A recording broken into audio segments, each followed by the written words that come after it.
Good morning, everyone, and very warm welcome to one and all, and welcome back to A Square classes. Up we are today to the very last session of your ecology का very first chapter, that is organism and population. आज हम सबसे last topic और सबसे interesting topic और सबसे important topic इस chapter का कंप्लीट करने वाले हैं, and after that we will conclude that we have completed whole organism and population. इसके बाद आप कहीं किसी साल का, किसी ईयर का, किसी पैकेज, कैसा भी मॉड्यूल, कौन सी भी बुक का बुक उठाओ, क्वेश्चन सॉल्व करो. जितना मैंने पढ़ाया है, जितना सिलेबस में है, I give you benefit of doubt that you will not miss any question which we have done and which we have learned. Please do remember each and every point. Go thorough to the notes. You will come to know what all we have done and how much we have covered. Beautifully we have covered the syllabus, and beautifully we have updated each and every questions. One day after completing this today's session, we'll have a group discussion or a live chat discussion with you all students who are interested, and we'll do a short question solving paper, and we will discuss what type of question comes in ecology of organism and population. So now, before moving on to the topic, let me tell you what I'm going to tell you today or what I'm going to teach you today. So, अब तक इससे पहले मैंने आपको बताया कि population के मैंने आपको दो इक्वेशंस और दो ग्रोथ कर्व पढ़ाए थे, लॉजिस्टिक एंड एक्सपोनेंशियल पढ़ाया था ना, याद आ रहा है? अब जो दूसरा इंपॉर्टेंट टॉपिक हम लोग देखने वाले हैं, which includes of last topic, that is, what is this interaction of population? What do you mean by interact?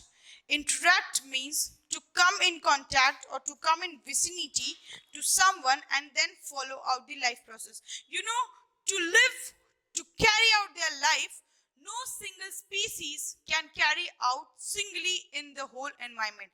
It requires the help of someone of the else at any cost, at anywhere or somewhere. No organism, no species can survive singly in the environment. It do requires some other help of different species to carry out life process and to live it life process. मैंने आपको बताया कि कोई भी species singly exist नहीं कर सकती, उसको किसी न किसी दूसरे species की help चाहिए होती है. And what is that help for? They need that help to survive, or they need that help to carry out its life process. इतना तो clear है. कैसे? फिर आप बोलोगे मैम plants के केस में उनको क्या जरूरत है, वो तो अपना फूड खुद बनाते हैं, कार्बन डाइऑक्साइड भी एक्सचेंज होता है जो कि, but what, plant for making of their food they require carbon dioxide. कहां से आता है ये कार्बन डाइऑक्साइड? प्लांट्स को भी किसकी, ह्यूमंस की जरूरत पड़ी ना, for what, for carbon dioxide. दूसरी चीज, plants also require microbes. Plants, what they do, whom they do require, they require microbes. What are these microbes? These microbes are the organisms, or these are the microorganisms which are required by the plants for what? For soil degradation, to degrade the soil and to get the mineral purpose which are required by the plant, and which is done by what? Microbes. इसीलिए तो हमने पढ़ा था with soil degradation to obtain minerals. और जब मैंने soil पढ़ाया था तो मैंने आपको ये सारी बैक्टीरिया बताया था बच्चों. कौन कौन से बैक्टीरिया? नाइट्रीफाइंग बैक्टीरिया, सल्फाइंग बैक्टीरिया, नाइट्रोजन फिक्सेशन से वो नाइट्रस बैक्टीरिया फॉर्म करते हैं. याद आ रहा है आपको? बताया था ना, इसी दिन के लिए बताया था. ठीक है, तो ये हमने देखा कि प्लांट की भी एक डिपेंडेंसी है कुछ ऑर्गेनिज्म पे, है इवन ह्यूमन पे, इवन सॉइल माइक्रोब्स पे, even few. You know what, plants carry out their pollination. किससे pollination करवाते हैं वो? Through birds, with the help of birds. Through birds के through वो अपना pollination करवाते हैं या नहीं करते हैं ना? क्यों? तो after all they need this species to be get pollinated and for formation of new plant, new organism, new flower. तो ये क्या हुआ? ये उनकी डिपेंडेंसी हुई ना. To maintain that dependency of life, they interact with different species.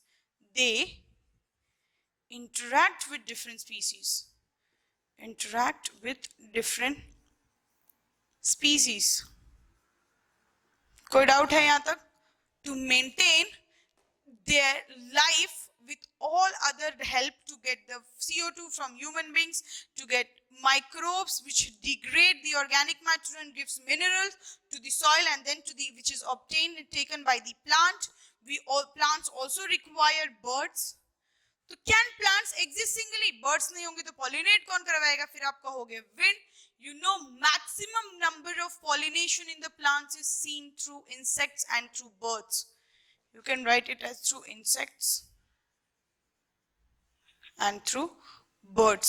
समझ में आया कैसे डिपेंडेंट है ये ऑर्गेनिजम्स पे? ये कैसे डिपेंडेंट है?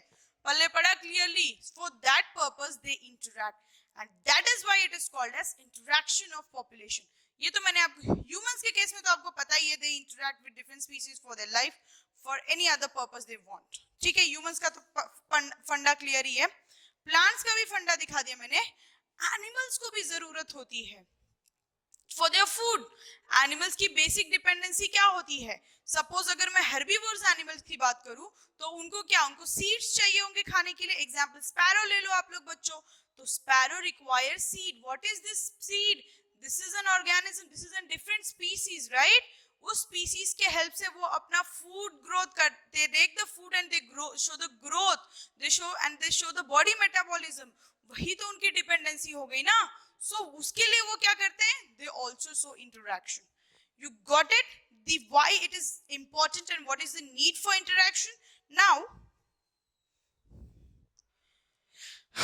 you got it, what is need for organism and what is need for interaction to interact. So no, I told you no other species can exist singly. Okay, so now comes what type of interaction they show. क्यों दिखाते हैं? क्योंकि उनकी dependency है to carry out the life process, for their survival, for any other need. जो भी उनको जरूरत है ये उसके लिए करते हैं. कोई डाउट नहीं. तो दूसरी क्या चीज है? That includes which is what? Types of interactions. अब जब interactions दिखाते ही हैं तो वो किस टाइप के हैं? तो लिख लो of population. Interaction of population is of few more types, which includes two types basically: interspecific interaction and दूसरा is intraspecific interaction. and intra ये मिटा देती हूँ मैं, आप इंटरेक्शन पढ़ रहे हैं तो ये वही चीज होगी ना. What is interspecific interaction? Interspecific interaction is interaction taking place, interaction is or in between two different, you can write it as interaction taking place in between two different species, in between two different species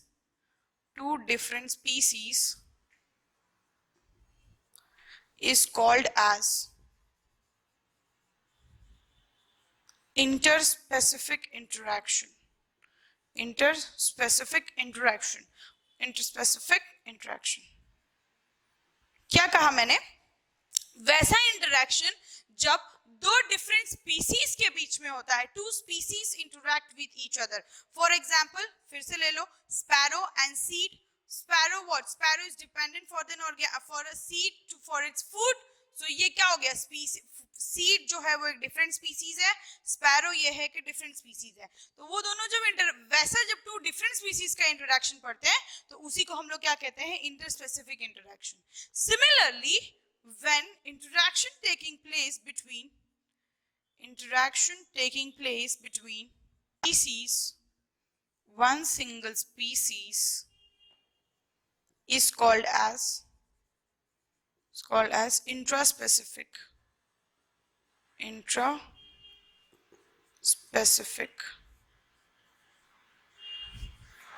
कोई doubt? Interaction taking, जब interaction in a single species और only one species के बीच में होती है, उसी type of interactions को हम लोग क्या कहते हैं? We call them as intraspecific interaction. समझ में आया? एग्जाम्पल ले लो. In case of humans, if you want to have a pot, beautiful pot चाहिए आपको, ठीक है? ह्यूमन एक अलग स्पीसीज, ह्यूमन एक ही स्पीसीज है, एक ही ह्यूमन स्पीसीज में you can get potter, you can get architector, you can get engineer, you can get doctors, different different work which you require for your day to day life, मिलता है ना आपको। तो उसके लिए क्या है कि आप सीधा, आपको पॉट चाहिए घर में, you want to arrange few different types of flowers, और उस फ्लावर को अरेंजमेंट के लिए आपको एक एंटिक और एपिक सा पॉट चाहिए, ठीक है। You went to Rajasthan, you have best potter को आपने कांटेक्ट करा, बोला कि आपके पास जितने अच्छे अच्छे मिट्टी के यानी मेड अप ऑफ सॉइल के जो पॉटर है वो हमें इंपोर्ट कर दो, दो चार कर दो और हमें मिल जाएगा। सो आपकी डिमांड क्या थी, what is your demand, you wanted pot, you wanted vase. Potter जो बना रहा था उसकी डिमांड क्या थी, why he is making that, he is making for money. So इन दोनों की डिमांड, इन दोनों का इंटरेक्शन हुआ ना, वन साइड पॉटर था, एक साइड कौन था, आप थे जिनको पॉट खरीदना था। एग्जाम्पल से याद रखो, इजी हो जाएगा बच्चों, ठीक है। एक साइड कौन था, एक साइड पॉटर था, और दूसरा साइड कौन था, दूसरा साइड आप थे जिनको पॉट खरीदना था। आपकी भी विश पूरी हुई, you got the pot easily, potter को भी पैसे मिल गए which you have been paid for its beautiful work, for its beautiful handcrafted work which I have done on the pot. So ये दोनों का काम पूरा हुआ ना, दोनों इंटरैक्ट हुए। पर ये स्पीसीज कैसे हैं, एक ही स्पीसीज है, कौन सी स्पीसीज है वो, ह्यूमन की स्पीसीज है ना, तो वही होगा ना, समझ में आया। तो जब एक ही स्पीसीज के बीच में इंटरेक्शन होती है, सच टाइप ऑफ एग्जांपल हम किस में पढ़ते हैं, इंट्रास्पेसिफिक में। But when two different species are involve, मैंने आपको एग्जांपल दिया स्पैरो और सीड। स्पैरो को अगर सीड खाना है तो उसको क्या लेना पड़ेगा, he have to come in contact to find out that seed और फिर वो खा लेता है। But seed is also a different species, sparrow is also different species. Two type of interactions of different species is called as interspecific interactions, ठीक है। This interspecific interactions could be of three basic types, which includes interactions को कहते हैं जिसमें one is benefited, one is benefited। Symbiosis ये वैसा type of interspecific reaction है जिसमें एक स्पीसीज को बेनिफिट मिलता है एट एनी कॉस्ट। समझ में आया, कोई डाउट, सिंपल से याद रख लो, सिम्बायोसिस मतलब एक को फायदा होता है, ठीक है। चलो, एंटागोनिज्म में वैसा होता है कि one species is affected, one, ठीक है। एंटागोनिज्म में क्या होता है कि दो डिफरेंट स्पीसीज में इंटरेक्शन हुआ जिसमें एक का लॉस होता है और एक का लॉस होना ही है, समझ में आया। उस टाइप ऑफ को क्या कहते हैं, इंटरेक्शंस को antagonism, where there is loss, total there is loss of species और loss of interaction leading to loss of species is called as antagonism. और there is a negative growth और there is a negative imbibition in the population, उसी को हम लोग क्या कहते हैं, antagonism. Neutral is what, neither benefited nor loss, neither benefited nor loss। ये वैसा इंटरस्पेसिफिक इंटरेक्शन है जहां पे ऑर्गेनिजम्स को ना ही प्रॉफिट होता है ना ही कोई काइंड ऑफ लॉस होता है, उसी को हम लोग क्या कहते हैं, neutral kind of interaction. Okay, now based on the nature what kind of interactions can be found out, I'll tell you. So I said based on the nature, the interaction between the species is of, you know what, antagonism में one species is affected or lost and दोनों species भी, both the species can also be harmed, both the species can also be harmed, also be harmed।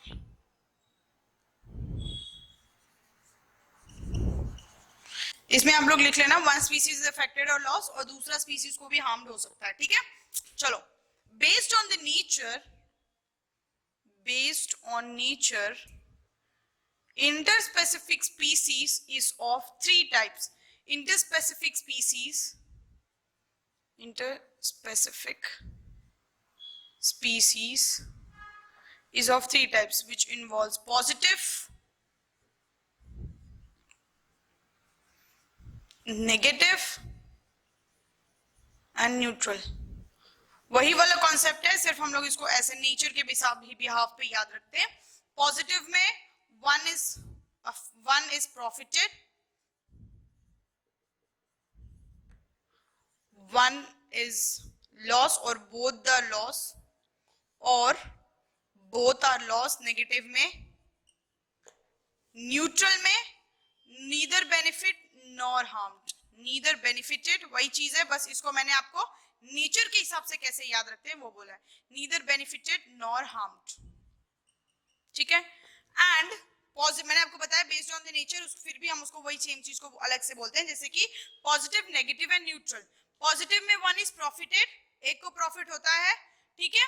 Negative में one is loss और both are loss, उसको हम लोग negative बोल देते हैं। यहाँ पे पॉजिटिव में भी दोनों को भी प्रॉफिट हो सकता है, ठीक है, वो एक को तो प्रॉफिट होना ही है, चलो कुछ भी हो, चलो। न्यूट्रल में ना ही कोई फायदा ना ही कोई नुकसान, कोई मतलब ही नहीं है उस टाइप ऑफ इंटरेक्शंस में। पता है for positive interaction we denote it by plus sign, plus sign.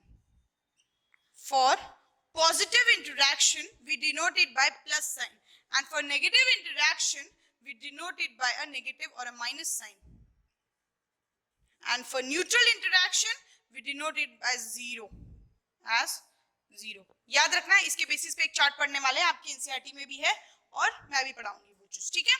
चलो लिख लो, positive is for plus sign is for positive interaction, minus sign is for negative, and neutral के लिए क्या हो जाता है, जीरो। अब देखते हैं पॉजिटिव और नेगेटिव के बीच में कैसे और कौन कौन से टाइप होते हैं। कुछ इंटरेक्शंस जो पॉजिटिव में पढ़ने वाले हैं हम लोग और कुछ नेगेटिव में पढ़ने वाले हैं, ठीक है। चलो लिख लो, few interactions which we are going, types of interactions which we are going to learn, types of interaction which we are going to learn in positive and in negative includes of, involve two things which involves mutualism, इसी को हम लोग symbiosis भी बोलते हैं। दूसरा है which involves photo cooperation, photo cooperation, ठीक है। नेगेटिव में जो हम लोग पढ़ने वाले हैं which involves predation, ये कंपटीशन में भी टू टाइप्स हम लोग पढ़ेंगे, direct and indirect, direct and indirect, ठीक है। फिर हम लोग पढ़ेंगे कमेंसालिज्म, पढ़ेंगे अमेंसालिज्म। क्या बताया मैंने आपको, पहले तो मैं आपको बता दूं कि मैंने शुरू कहां से किया था। पहले मैंने आपको समझाया कि what is interactions of population, फिर मैंने आपको बताया दो टाइप ऑफ इंटरैक्शंस होते हैं, interspecific and intraspecific.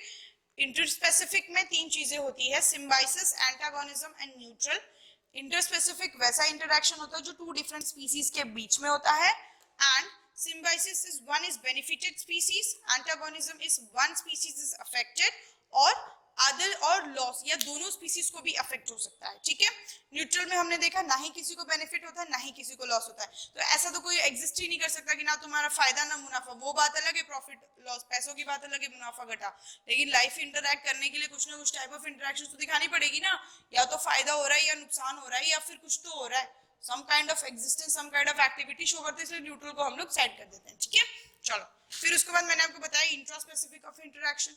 Interspecific interactions में मैंने बताया interaction taking place between one single species is called as intraspecific. एक ही स्पीसीज के अंदर अगर इंटरैक्शन हो रही है, ओनली वन स्पीसीज, फिर मैंने एग्जांपल से याद रखोगे बच्चों, तुरंत याद हो जाएगा। पॉट वाला किस्सा, राजस्थान जाना, पॉट मंगाना, आपकी भी बात कंप्लीट, पॉटर को भी पैसे मिल गए, ठीक है। चलो फिर मैंने आपको बताया बेस्ड ऑन द नेचर कैसा होता है ये, तो मैंने आपको बताया इंटरस्पेसिफिक में भी हम तीन चीजें पढ़ते हैं, positive, negative and neutral. Positive में वही किस्सा है, फिर से वही राम कहानी है।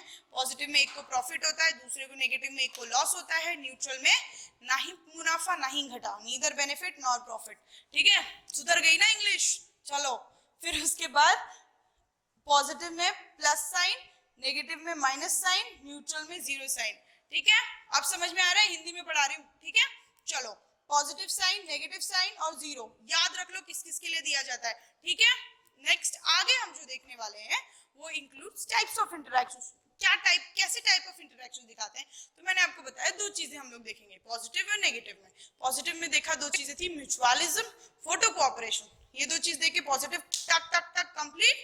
नेगेटिव में हम लोग देखेंगे प्रेडेशन, कंपटीशन, कंपटीशन में दो टाइप है, डायरेक्ट और इनडायरेक्ट, फिर कमेंसालिज्म, अमेंसालिज्म, पैरासिटिज्म। नंबर डाल लो बच्चों, क्योंकि नंबर वाइज पढ़ेंगे तो समझ में आएगा कि किधर जा रहे हैं। First, second, third, fourth, fifth, first and second. समझ में आया?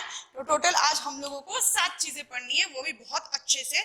चलो बैक टू वर्क, ध्यान देना और ध्यान से सुनो, ठीक है? क्या कहती हूं मैं? Now comes negative interaction. Heading डालो। उससे पहले मैं आपको एनसीईआरटी का एक चार्ट डिस्कस करवाती हूँ, कहता क्या है एनसीईआरटी, फिर हम लोग नेगेटिव इंटरेक्शन टॉपिक डालेंगे और आगे बढ़ेंगे, ठीक है?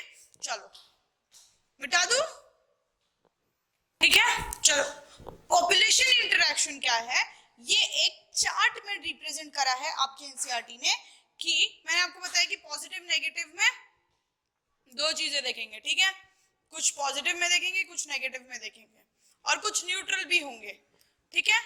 तो ये देखो उन्होंने क्या कहा कि टाइप्स और नेम ऑफ इंटरेक्शन के हिसाब से, कुछ जिसको प्रॉफिट होता है प्लस प्लस, जिसको लॉस होता है उसको माइनस माइनस, एक को प्रॉफिट होता है एक को लॉस होता है, उसको उस कंडीशन में प्रेडेशन कहते हैं, और किसको क्या कहते हैं वो हम लोग देखेंगे, ठीक है?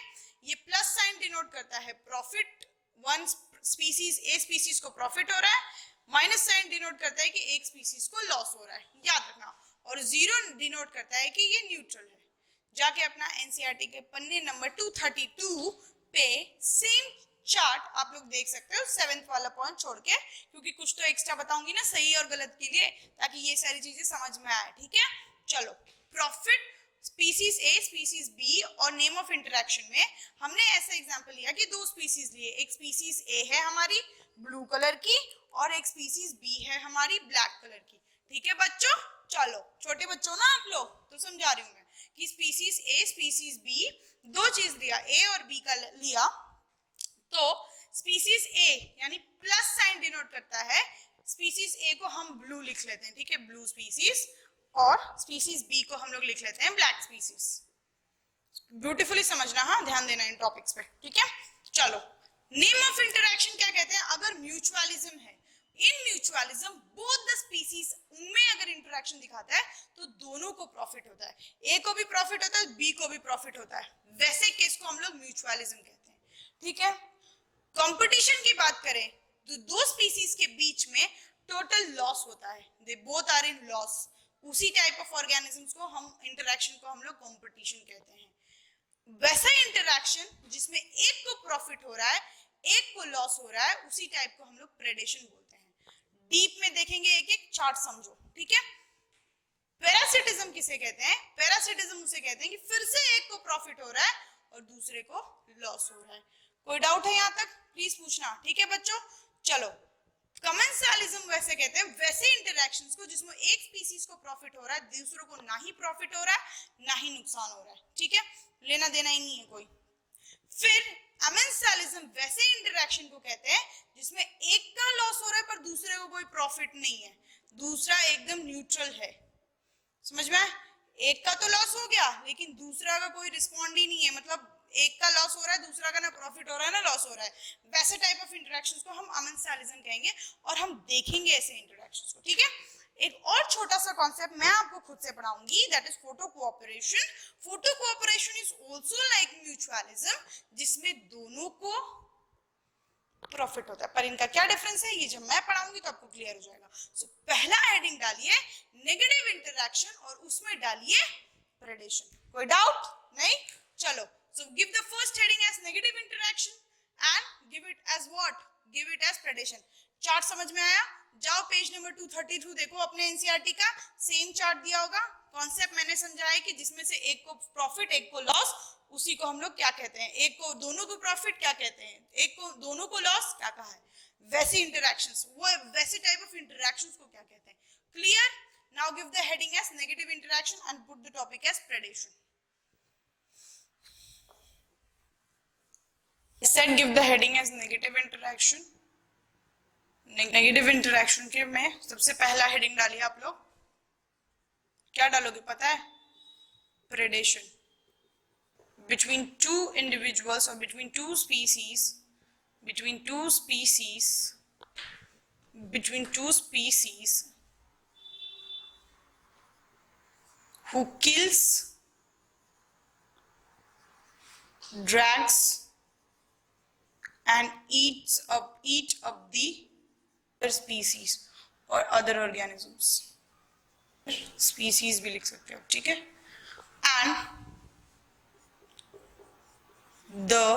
and the latter who are going to die, who are going to die are referred to as predators, और इसको हम लोग क्या कहते हैं, preys. चलो डेफिनेशन लिखवाया मैंने predation का. It is an interaction between the two species who kills or drags the another species and eats up the different type of species. उसी form of interaction को हम लोग क्या कहते हैं, predation. उसी फॉर्म ऑफ इंटरेक्शन को हम लोग क्या कहते हैं, प्रेडेशन. जब प्रेडेशन का साइन हमने निकाला होगा तो आपने देखा होगा एक को प्रॉफिट होता है, एक को लॉस होता है. ठीक है, समझ में आया, कोई डाउट? और जो खाता है ना, जो दूसरे ऑर्गेनिजम्स को खा जाता है, यानी हु आर किलिंग और who are eating up, they are formers, they are called as predators. समझ में आया? And the organism who are going to die, और जो मर जाते हैं और जिनको खा लिया जाता है, उन्हीं को हम लोग प्रेस कहते हैं. समझ में आया? टू कॉन्सेप्ट, डेफिनेशन समझाया. एक तो ये इंटरेक्शन है टू स्पीसीज का. किसका? टू स्पीसीज का. वो who kills, drags and Yeats up the other organism, दूसरे ऑर्गेनिज्म को मार के खा जाते हैं ये. एंड उसी जो खाते हैं उनको प्रेडेटर बोलते हैं, एंड जो मर जाते हैं उनको हम, जो जिनकी बॉडी खाई जाती है, उनको हम लोग प्रेस कहते हैं. ठीक है, इसमें क्या हो रहा है, प्रेडेटर्स को प्रॉफिट हो रहा है एंड प्रेस को क्या हो रहा है, लॉस. समझ में आया? Predators are profited and preys are loss. तो ये देखिए, एक को पॉजिटिव और एक को नेगेटिव. प्रेडेटर्स तो प्लस माइनस. समझ में आया, कोई डाउट?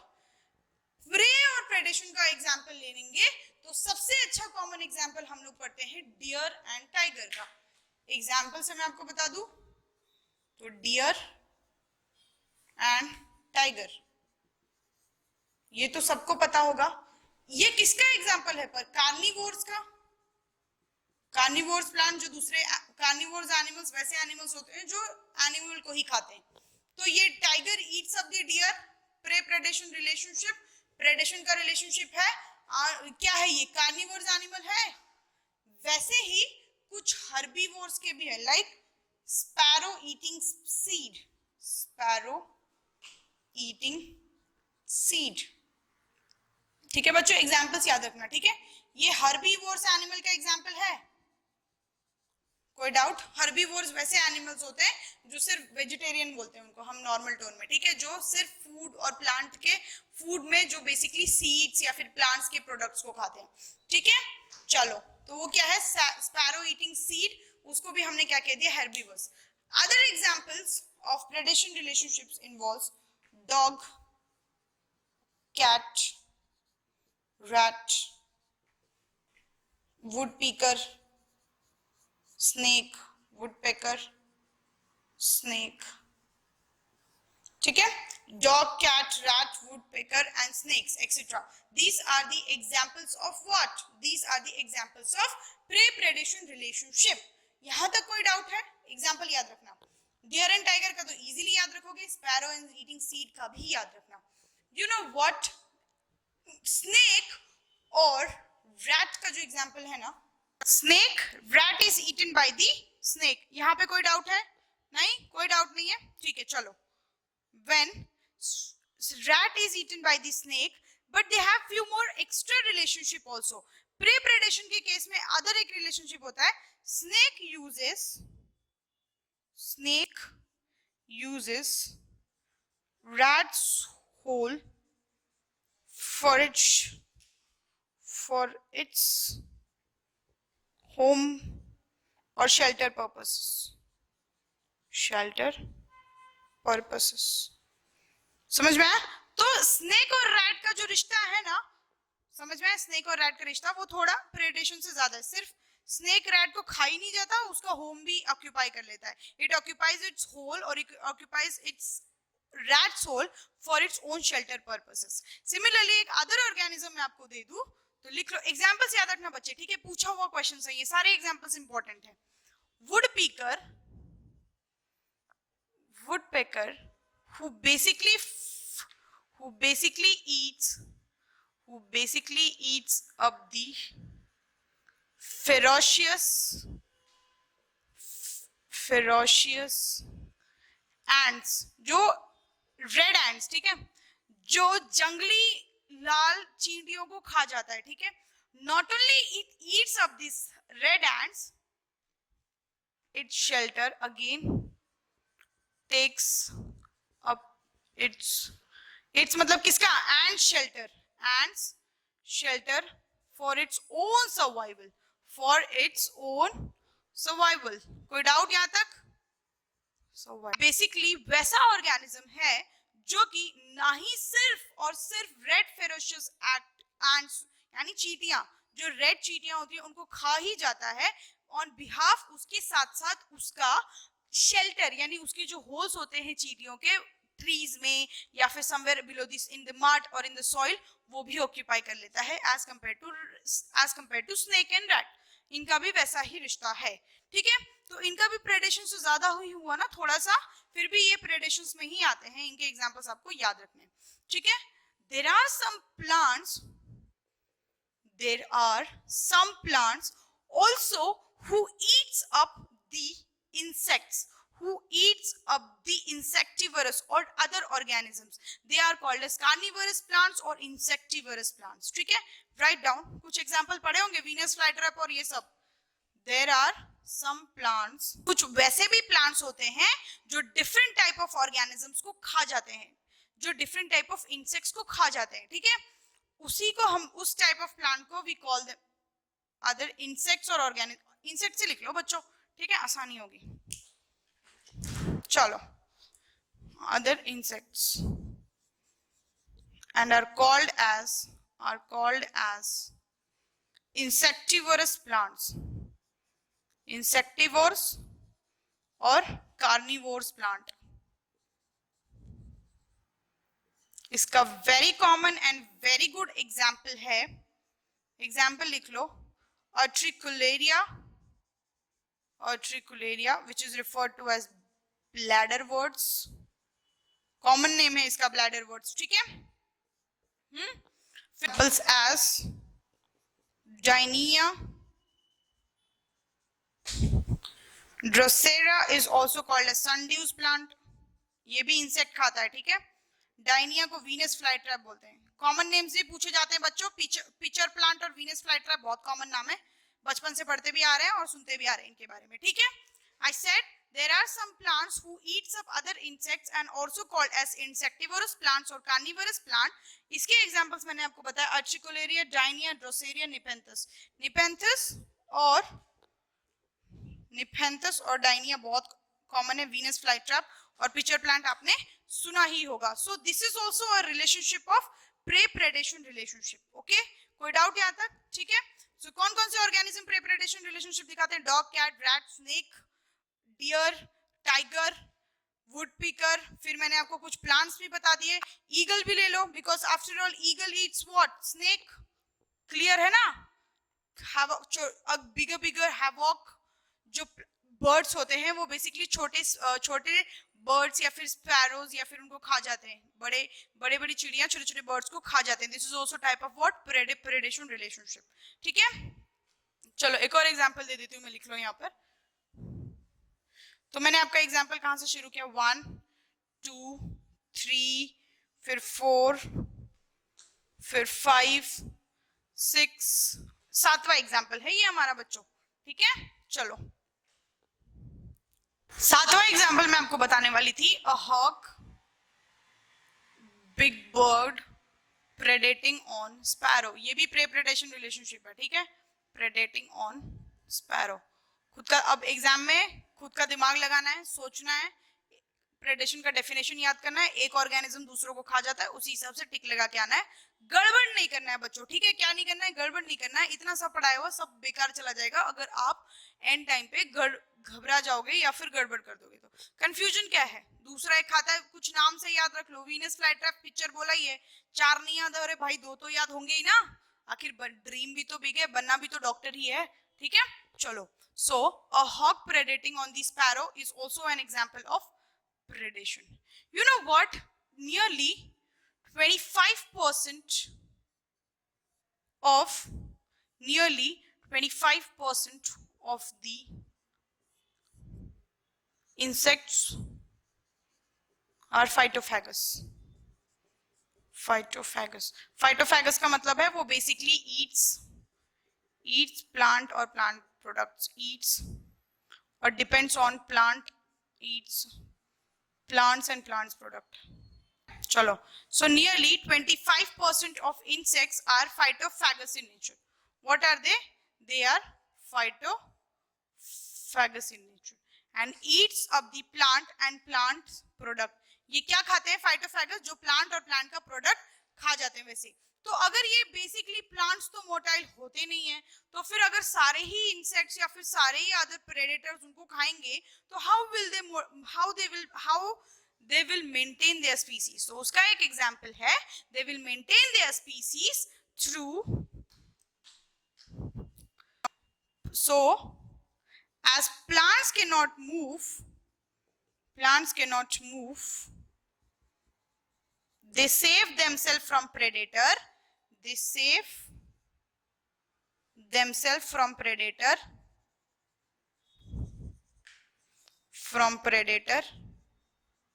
वेरिएशंस है, इधर मॉर्फोलॉजिकल, फर्स्ट वन क्या था? मॉर्फोलॉजिकल, दूसरा थ्रू केमिकल। हाउ मॉर्फोलॉजिकल के एग्जांपल्स लिख लो। कैक्टस का सबसे बड़ा एग्जांपल मैं आपको दूं तो ये क्या करते हैं? दे डेवलप स्पाइंस, अपने आप को खुद से बचाने के लिए वो स्पाइंस डेवलप करते हैं। और केमिकल्स में दे सीक्रेट क्विनिन, तो ये बताती हूँ पहले, ये आप समझो इतना। चलो, क्या कहा मैंने? A hawk predating on the sparrow, ये भी एक एग्जांपल है प्रेडेशन का। दूसरी चीज मैंने आपको बताई, nearly 25% of insects are phytophagous. What is mean by phytophagous?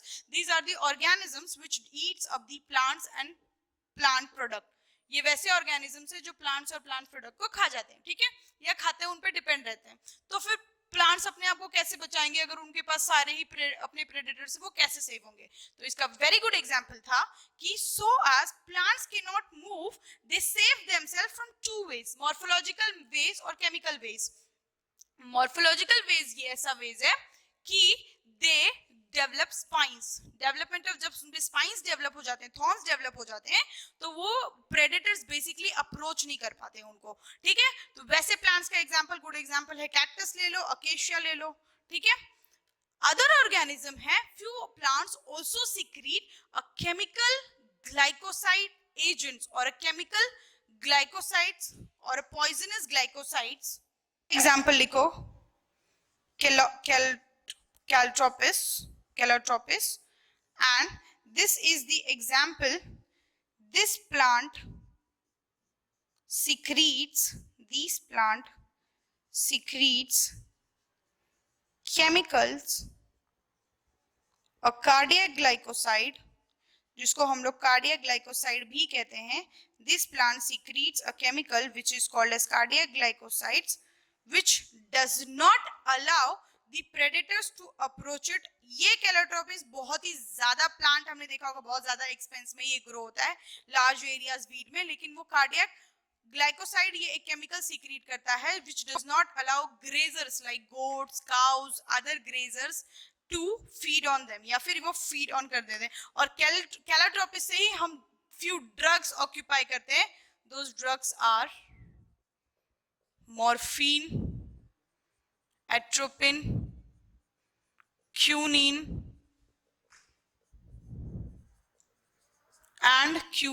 and strychnine. Write it as strychnine. ये सारे ड्रग्स तो हम इस कैलेक्टोपिस प्लांट से हम लिए जाते हैं। तो ऐसे भी प्लांट्स अपना प्रोटेक्शन और अपना वेरिएशन दिखाते हैं। कोई डाउट? नहीं डाउट? चलो, मोनार्क बटरफ्लाई एक ऐसा बटरफ्लाई है जो कि basically it also secretes a harmful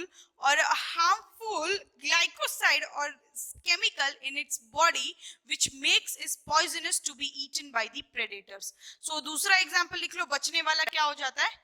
Monarch butterfly वाला, it also secretes also a poisonous glycoside. Monarch butterfly secretes poisonous glycosides. Monarch butterfly secretes poisonous glycosides which makes them difficult or which makes them chemically poisonous to be eaten by the predators. Okay, so I said you to give the heading as adaptation of predation. A prey for one organism acts as predator for the other organisms. I'll show you how. Let's learn by the chain.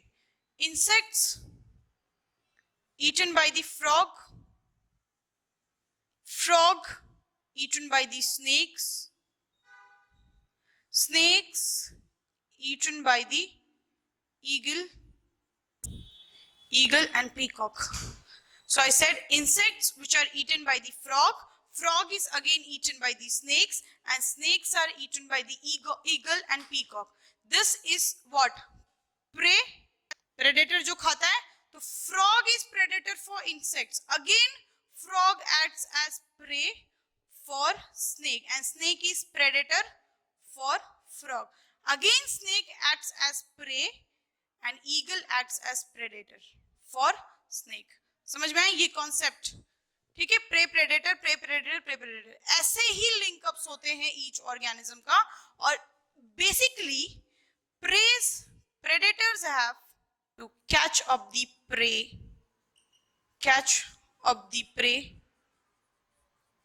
and eat them. Those includes agility, strength, they catch up the insects and they tearing organs. These are their ability to catch their prey and eaten up their prey. Clear? कोई छोटा सा concept नहीं है, इतने ही adaptations होते हैं, कोई ज्यादा हार्ड नहीं है, इजी ही है. ठीक है, क्या बताया कि frog acts as predator for snakes, for predator for insects, snakes as predator for frog, eagle acts as a predator for snakes. क्योंकि ये एक दूसरे से चेन है, ये कुछ न कुछ एडेप्टेशन दिखाते हैं, like agility, strength, catch up and tearing organs, and they eat up easily. This type of adaptations. Now what are importance of predation? Give the heading as importance of predation. Importance of predation involves four basic helps or four basic importance. The first one is the maintenance of prey population. Predators helps to maintain the prey population. Second thing, they helps in biological control of weeds and pests. Weeds ये important है बच्चों, मैं आपको example के साथ बताऊंगी. ठीक है, and the third most example thing was importance of predation. You can write it here. Biological control of weeds and pests. They helps in maintaining species diversity. इसका एग्जाम्पल लिख लो. Pisaster, starfish, and they also helps in maintenance of vegetation. कोई doubt? चलो, मैंने आपको बताया कि importance of predation is four basic things which involves to maintain prey population, biological control of weeds on pests, species diversity helps to maintain, and they also helps to maintain vegetation. ठीक है, how do they maintain prey population? Prey generally preys are slower organism, and this organism has high ability to multiply or high ability to grow and to increase in number and increase in size.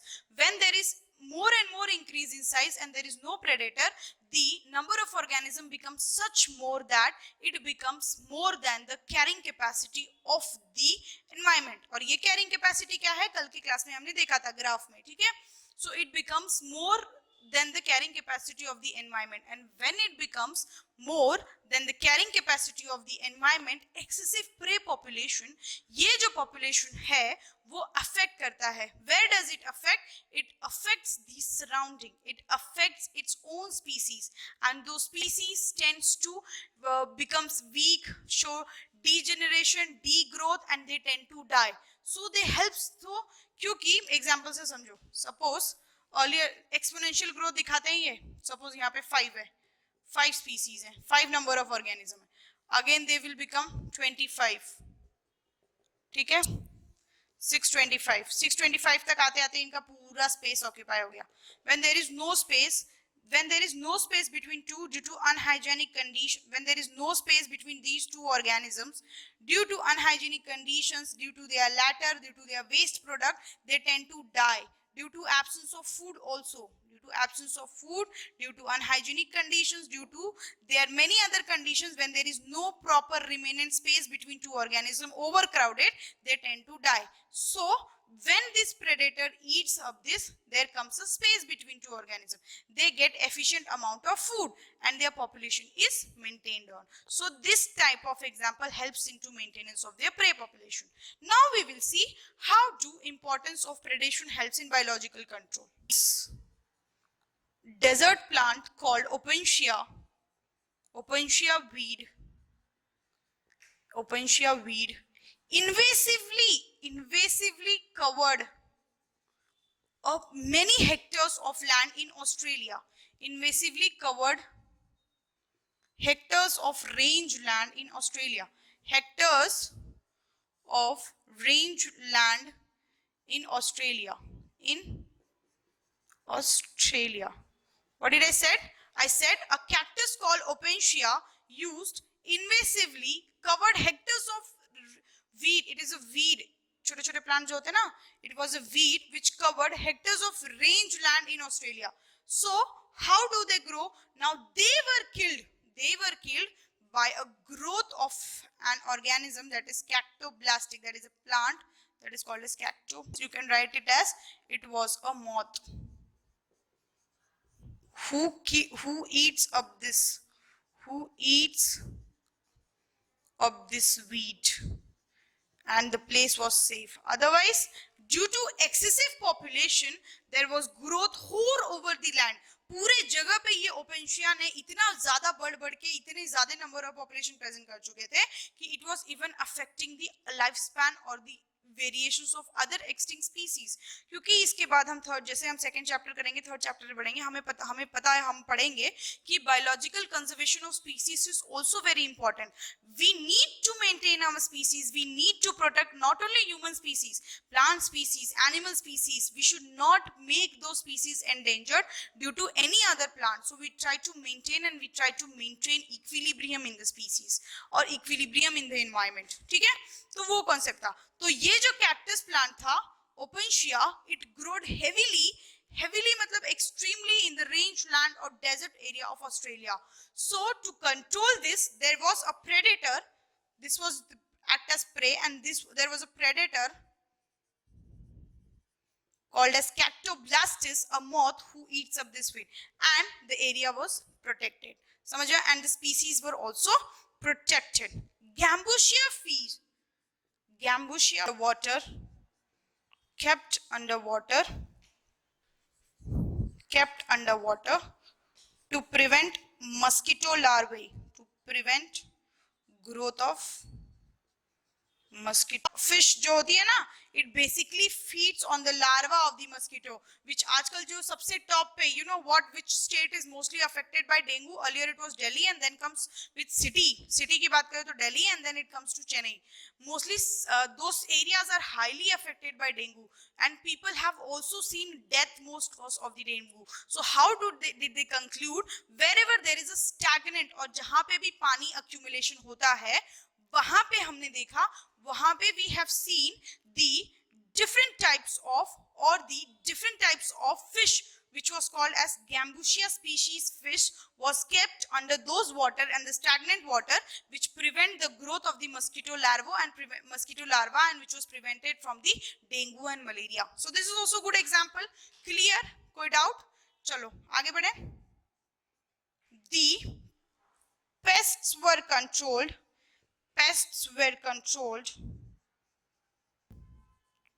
lady and they try to maintain equilibrium in the environment. The excessive pest growths were controlled by the lady beetles and इसी को हम लोग कॉकीनेला भी कहते हैं. कॉकीनेला. कोई doubt? Example से बच्चों कैसे ये कंट्रोल होता है ये पूछा जाता है. ये और ये ओपेंशिया कहाँ पे पाया जाता है? एक्सेसिवली कौन से एरिया को उसने अफेक्ट किया था? You take it as Australia. ठीक है, चलो. Pests were controlled by lady beetles and those include example that is called as coccinella. उसी को हम लोग क्या कहते हैं? Coccinella. Can you see the spelling? ठीक है, चलो. ठीक है. This pest control, excessive pest was grown in the farms or the fields which affected the wheat and rice. It was basically controlled by lady beetle and it maintained the equilibrium. You know locust minans. Other example लिख लो.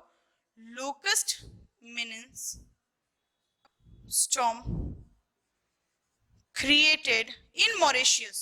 कौन से जगह पे? तो Mauritius में.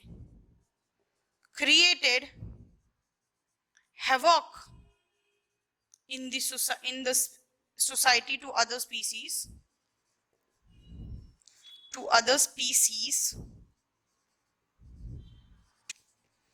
controlled by it and was controlled by a myna bird from India. Myna, a bird who eats the insects, bird from India, which was from India. ठीक है? I've gave you the example of biological control of weeds and pests. First of all, Opensia and excessive dry weeds was controlled by wheat was invasively growing in Australia. कहाँ पे grow हो रहा था ये? Australia में. इसको किसने control किया? तो we saw a moth that is Cactoblastis which eat up this plant and there was the excessive range of land was prevented. ठीक है? NCERT में भी दिया हुआ ये. Gumbacia fish is kept under water, stagnant water, under stagnant, जहां पे बचा कुचा जो पानी होता है ना, जमा एकत्रित पानी के अंदर हम ये फिश प्रेजेंट कर देते हैं, या फिर लेक जहां पे पानी मोस्टली सड़ रहा होता है आसपास को सोसाइटी को, ये क्या फीड करता है? ये मस्कीटो लार्वा पे फीड करता है. ठीक है, तो इसी को हम लोग, इसीलिए हम लोग इस कंडीशंस को, इस फेज को, स्टैग्नेंट वाला जो फेज है ना, इसमें गुम्बिशिया फेज रखते हैं, so that mosquito larva is eaten up. Then comes pest. Pest were controlled by lady beetle. Excessive pest पाया जा रहा था जिसको कंट्रोल किसने किया? लेडी बीटल ने, which is a beetle and it is, उसका एग्जांपल है कॉकीनेला. वैसे ही locust means, excessive locust storm was affected in Mauritius and they took the help of India, that they ordered few myna bird and this myna basically eats up on the locust and locust menace havoc was stopped. So this is how, क्योंकि ये pray predator relationship है. अगर गम्बोशिया, अगर ये larva mosquito larva को नहीं खाता तो फिर कितने सारे लोग डेंगू से मर जाते. तो ये फायदेमंद है ना. सिमिलरली ओपेंशिया कितना जगह ऑक्यूपाई कर लेता, जो डिफरेंट स्पीसीज एक्सटेंट हो जाती, तो ये फायदेमंद है ना. कैक्टोब्लास्टिस की वजह से आज उतनी स्पीसीज बच गए ना. सो ये प्रे प्रेडेशन रिलेशनशिप हेल्पफुल है ना, इसीलिए. ठीक है, पेस्ट भी कंट्रोल कर लिया. How do they maintain species diversity? ये तो क्लियर हो गया. स्पीसीज डाइवर्सिटी कैसे मेंटेन किया? एक जगह देखा गया कि species diversity in the Pacific ocean, it was seen that एक स्टारफिश जिसका नाम पिसास्टर है, क्या है उसका नाम? पिसास्टर। अगर ये फिश वहां नहीं, they have remove this fish from mostly from a year, एक साल पहले उन्होंने ये फिश निकाला, and after 1 year they noticed that there were distinct of extinct of 10 different species. उस जगह से 10 डिफरेंट स्पीसीज का एक्सटिंक्ट हो गया। क्यों? फिर से प्रे पॉपुलेशन मेंटेनेंस का कॉम्बिनेशन लगा लो। क्या? एक्सेसिव स्पीसीज ग्रोथ, जब वो ग्रोथ हो जाते हैं फिर उनमें कैरिंग कैपेसिटी नहीं होता, they tend to die and they affect other species also, क्योंकि वो किसी और स्पीसीज का फूड होंगे, that species also tend to die again, this species affect. इसी एक साल में 10 स्पीसीज खत्म हो गए थे पैसिफिक ओशन इंटरटाइडल जोन में। ठीक है, तो ये एक एग्जांपल है, they helps to maintain species diversity. Diversity मतलब वैरायटी, और डिफरेंट टाइप्स ऑफ स्पीसीज एक पॉन्ड में, एक लेक में, एक जोन में, एक ओशन में मेंटेन करने का हेल्प करता है प्रे प्रेडेशन। समझ में आया? तीसरी चीज है, इट हेल्प्स इन वेजिटेशन। ये तो पता ही होगा प्रे प्रेडेशन, क्योंकि when there is growth eaten up of organism it leads to productivity. Seeds नहीं होंगे तभी तो सीड्स आएंगे, सीड्स खत्म, सब स्पैरो सीड को खाएगा तभी तो दूसरा सीड मिलेगा हमें। चलो this seed is eaten up, so what? It leads to formation of new plants. How it leads to formation? Birds basically carry seeds in their beak. ठीक है, those beak when carried out to a different place it falls up from the beak of the birds, और फिर वहां पे वो plant basically grow होने के chances दिख सकते हैं। So how it helps? It helps basically for the vegetation. So that's all for today. We have seen what is NCERT क्या कहता है इंटरस्पेसिफिक रिलेशनशिप में। टू इंटरैक्शन देखा हमने, interspecific interaction and intraspecific interaction, positive negative and neutral वाला concept देखा, chart पढ़ा, फिर हमने अच्छे से वेरी इंपॉर्टेंट क्वेश्चन पूछने वाला टॉपिक कंप्लीट किया, एक अच्छा सा beautiful topic that is predation. Next class में हम लोग यही से कंटिन्यू करेंगे नेगेटिव इंटरैक्शन के साथ, और पता करेंगे कि what are different, will study what are different types of negative interaction which I have given you the list earlier. जब अपने क्लासिफिकेशन का पन्ना पलटो, इसके बाद हेडिंग डाल दो अगर जिनको डालना है पैरासिटिज्म, और नेक्स्ट क्लास में मैं आपसे यहीं से मिलूंगी पैरासिटिज्म के साथ। ठीक है, चलो, सी you, do watch our video and thank you for everything, whatever you're doing please do it, please maintain it, और regularly follow करना है बच्चों, क्योंकि जितना पढ़ोगे, जितना समझाया है, it is more than enough। पढ़ लिया, सॉल्व कर लो, गो स्टडी ए स्क्वायर का शीट। ए स्क्वायर का मॉड्यूल आप लोगों को दिया हुआ है, उसमें सारे क्वेश्चंस हैं, एंड आई गिव यू, अगर आपने पूरा शीट सॉल्व कर लिया तो no one can stop you from the exam, at least from biology तो बिल्कुल नहीं। ठीक है, चलो, thank you and do watch the video. Thank you very much.